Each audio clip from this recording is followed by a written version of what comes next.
So let me give you a very life-changing technique,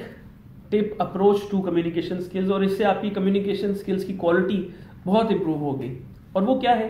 देखिए, जब आप किसी शख्स से मुखातिब होते हैं, कम्युनिकेट कर रहे होते हैं, तो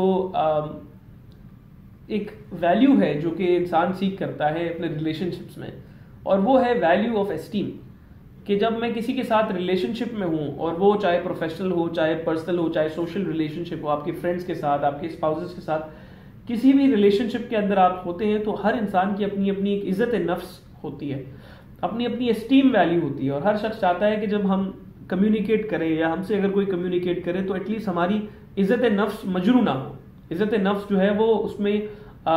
उसका ख्याल रखा जा रहा हो, उसकी कंसिडरेशन हमेशा रखी जा रही हो, चाहे हम किसी से बात कर रहे हो या हमसे कोई बात कर रहा हो। ठीक है, तो ये कैसे होगा, जब आप अपने लिसनर से मुखातिब हैं और आप उनसे बात कर रहे हैं, तो आपने सबसे पहले ये याद रखना है कि आपका ऑब्जेक्टिव इन कम्युनिकेशन ये है कि जब आप अपना कोई मैसेज कन्वे कर रहे हैं, तो उस मैसेज को आपने पूरी इंटेंशन के साथ, जो इंटेंशन आपकी है उस इंटेंशन से आपने उसको कन्वे और डिलीवर कर दिया, उसमें कोई मजीद कंफ्यूजन्स नहीं है, क्लियर कम्युनिकेशन आपने की। साथ ही साथ एक चीज़ जो बाज़ औक़ात इफेक्टिव कम्युनिकेशन में ओवरलुक हो जाती है, और इसके अंदर मैं कहूँगा बाज़ दफ़ा प्रोफेशनली भी इसके अंदर गलतियाँ हम लोग कर जाते हैं और पर्सनली भी गलतियाँ कर जाते हैं, कि अगर एक हस्बैंड अपनी वाइफ से मुखातिब है और बाज़ औक़ात एक बॉस, एक मैनेजर अपने किसी सब ऑर्डिनेट से मुखातिब है, तो वो इस चीज़ को डिसरिगार्ड कर देते हैं कि जो लिसनर है उसकी अपनी एक एस्टीम वैल्यू है, उसका अपने बारे में कुछ गुमान है, और वो चाहता है कि कम्युनिकेशन के बाद उसकी गुमान अपने बारे में जो है वो मज़ीद बेहतर हो, वो इन्हांस हो, वो पुख्ता हो जाए, बजाय इसके कि वो वायोलेट हो जाए। ठीक है, जब आप किसी के गुमान को वायोलेट कर देते हैं, उनके अपने गुमान को, उनकी पिक्चर को, अपनी इमेज को जब आप वायोलेट करते हैं, आप उसको ओवरराइड कर देते हैं, ओवर रूल कर देते हैं, तो उसका ट्रस्ट विद इन कम्युनिकेशन जो होता है वो ब्रेक हो जाता है। और कम्युनिकेशन में ट्रस्ट के बगैर आप अपने मैसेज को ट्रूली कन्वे नहीं कर सकते। आप उसके परसेप्शंस के अंदर अपने परसेप्शंस को आप नहीं जो है वो शामिल कर सकते। तो इसलिए कोशिश ये करनी चाहिए कि जब आप किसी से कम्युनिकेट करें तो ऑब्जेक्टिव आपका ये हो कि सामने वाला जो सुन रहा है आपकी बात सुनने के बाद अपने आप में बहुत बेहतर फील करे, ना कि आपके बारे में बेहतर फील करे। ये कहने सुनने में बड़ी इंटरेस्टिंग चीज़ लगती है, लेकिन ये एक्चुअली बड़ी इफेक्टिव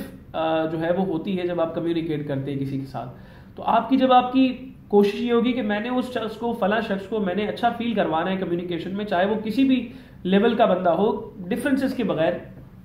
मैंने उसे अच्छा फील कराना है उसके अपने बारे में। अब हर इंसान मुख्तलिफ होता है अपनी लेवल ऑफ अंडरस्टैंडिंग में, अपनी नॉलेज में, अपनी एक्सपर्टीज़ में, अपने स्टेटस में, अपने सोशल स्टैंडर्ड में। हर शख्स मुख्तलिफ है और उसमें कोई गलती नहीं है उसकी। सो वो जहाँ से भी आता है, आपकी कोशिश बीइंग अ कम्युनिकेटर ये होनी चाहिए कि मैंने उस शख्स को आफ्टर अ कम्युनिकेशन उसके बारे में अच्छे गुमान मैंने उसको देने हैं। और ये कैसे होगा, जब आप उसकी बात को इम्पोर्टेंस देंगे,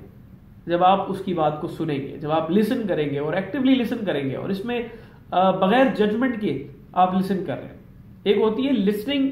टू रिस्पॉन्ड, कि आप सुन रहे हैं कोई बात इसलिए क्योंकि आपने बात कोई कहनी है। एक होती है लिसनिंग टू अंडरस्टैंड, कि आप अपने सामने वाला जो शख्स है, जो बैठा हुआ कोई बात कर रहा है, आप उसको अंडरस्टैंड करने के लिए उसकी बात को सुन रहे हैं, उसके साथ आप एम्पथाइज कर रहे हैं, उसकी इमोशनल वैल्यूज को आप समझ रहे हैं, और आप उसके साथ इमोशनल अंडरस्टैंडिंग के साथ आप वो कम्युनिकेशन फॉर्म करें। आप यकीन जाने आपकी कम्युनिकेशन के एंड पे वो शख्स आपसे मिलकर जाएगा और आपको याद रखेगा हमेशा कि आपसे बात करने के बाद उसे रिलैक्स्ड फील हुआ, उसे अच्छा फील हुआ, उसे एम्पावर्ड फील हुआ। अब ये एक मैनेजर भी कर सकता है, एक शौहर बीवी के साथ भी इस तरह की कम्युनिकेशन कर सकता है, एक बीवी अपने शौहर के साथ भी इस तरह की कम्युनिकेशन कर सकती है। और ये कोई नई बात नहीं है, this has been a part of our religion as well, कि आप जब किसी से बात करो तो उसको एहतराम के साथ आप उसके साथ पेश आओ। आपसे बात करने के बाद लोगों को अच्छा फील हो, लोगों को ज़िंदगी के अंदर आसानी जो है वो मुयसर हो, या आप दूसरों के लिए आसानियाँ पैदा करो। ये तो हमारा रिलीजन हमें बारह हम इस तरह की चीज़ें सुनते हैं। सो इफेक्टिव कम्युनिकेशन में कोशिश यही करनी है इन अ नटशेल कि सबसे पहले तो you need to create a bridge between you and the listener. और अगर आप लिसनर हैं तो आपके दरमियान अगर आप कोई फीडबैक दे रहे हैं तो आपके दरमियान और आपके जो स्पीकर है उसके दरमियान कोई फासला ना रहे,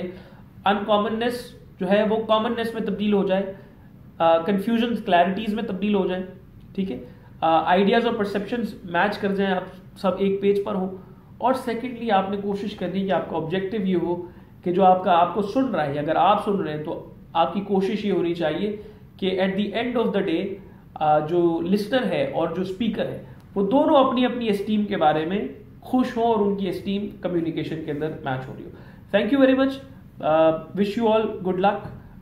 जो भी आप कर रहे हैं आप अपने काम को बेहतरीन तरीके से करें और कम्युनिकेशन की इफेक्टिवनेस को इम्प्रूव करने के लिए इन टिप्स को जरूर आपने यूज करना है। थैंक यू वेरी मच, अस्सलाम वालेकुम।